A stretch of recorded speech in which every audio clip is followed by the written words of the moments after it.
The Raiders have to play this one Pete Carroll's way. No shortcuts, no panic, no ego. Carroll's identity has always been built around balance and patience. He wants to establish the run early, commit to it even when it's ugly, and use it to set up play action. It's not flashy football, but it's smart football. It's how you protect your quarterback from himself, especially when your offensive line is banged up. The moment the Raiders start chasing big plays, the Colts defense will pounce. That's what they do. They feed off mistakes, off quarterbacks who think they can make every throw on the field. So the blueprint is simple. Control the tempo, stay grounded, and wait for your moments. Now, let's talk about this Colts defense, because they're not pushovers.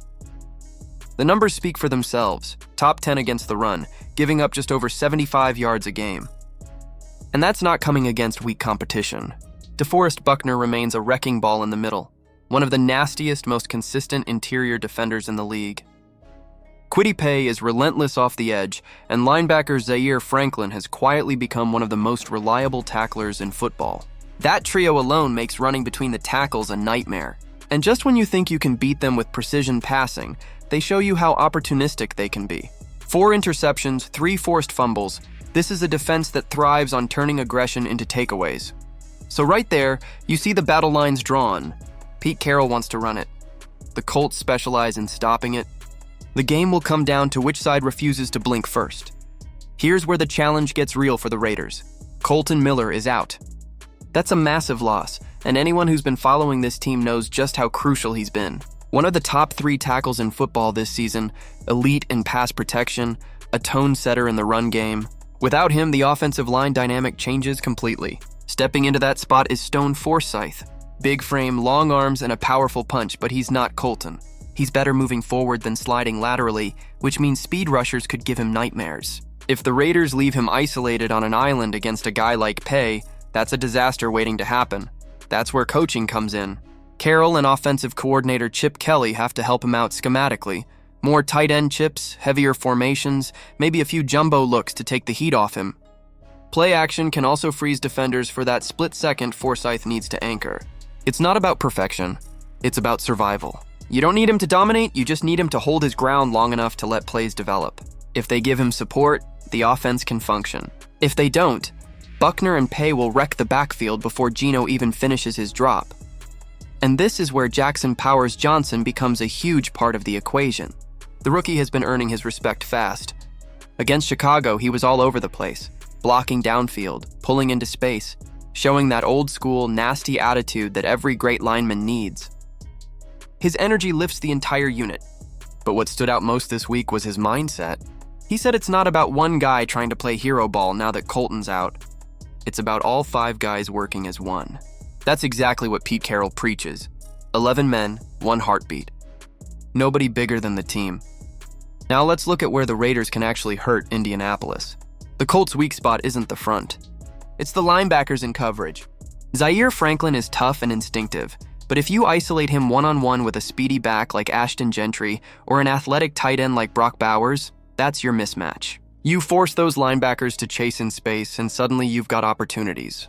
Kelly mentioned this week that Gentry only had 2 catches last game, both for touchdowns. That's the kind of quiet efficiency that punishes defenses who focus too much on the receivers. Add in Raheem Mostert, a veteran who knows how to manipulate blocking angles and find daylight. And you've got a dynamic backfield that can exploit mismatches all day. And then there's Brock Bowers, the X factor.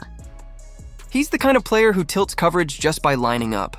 Move him around, shift him pre-snap, send him on motions every time. Defenders have to adjust, and that creates confusion.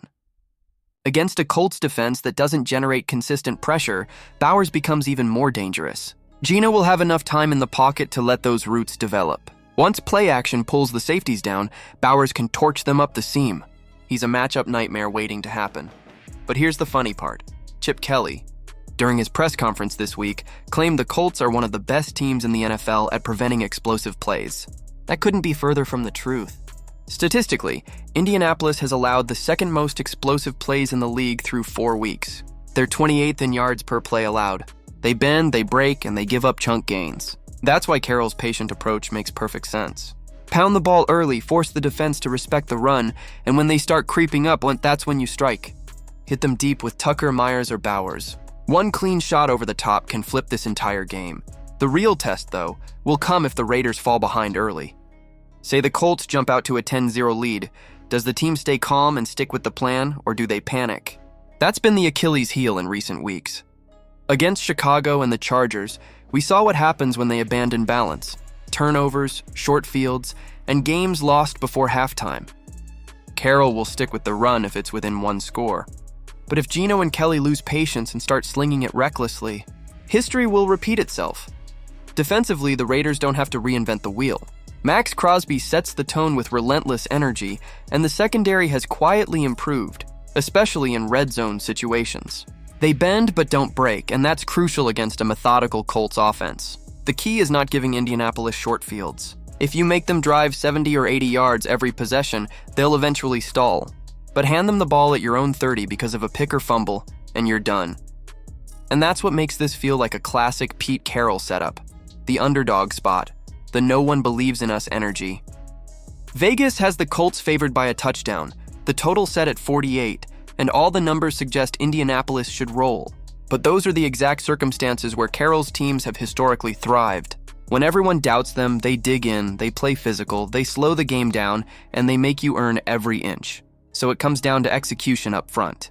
Powers, Johnson, Forsythe, the entire offensive line, they don't have to dominate, but they can't collapse. Buckner can't wreck the game by himself, and Geno can't lose his composure early. Stone Forsythe said something powerful this week. Pressure is a privilege. And he's right. Filling in for one of the league's best tackles is no small task, but it's also a chance to prove himself. He knows the system, the calls, the protections. He's not lost him, he just needs structure. If the coaches protect him schematically, he'll hold his own. If they hang him out to dry, it's going to get ugly fast. In the end, it all circles back to Carroll's core philosophy. Run the ball, even when it's not working. Protect your quarterback. Attack linebackers in coverage. Stay patient until the cracks open up. That's not the kind of game plan that gets headlines, but it's the kind that wins on Sundays. Against a disciplined Colts defense, there's no shortcut, no cheat code, just execution and composure. If the Raiders stay disciplined and trust the system, they can turn this into a fight. But if they lose patience and start chasing the game, it'll be another long, frustrating afternoon. Simple as that.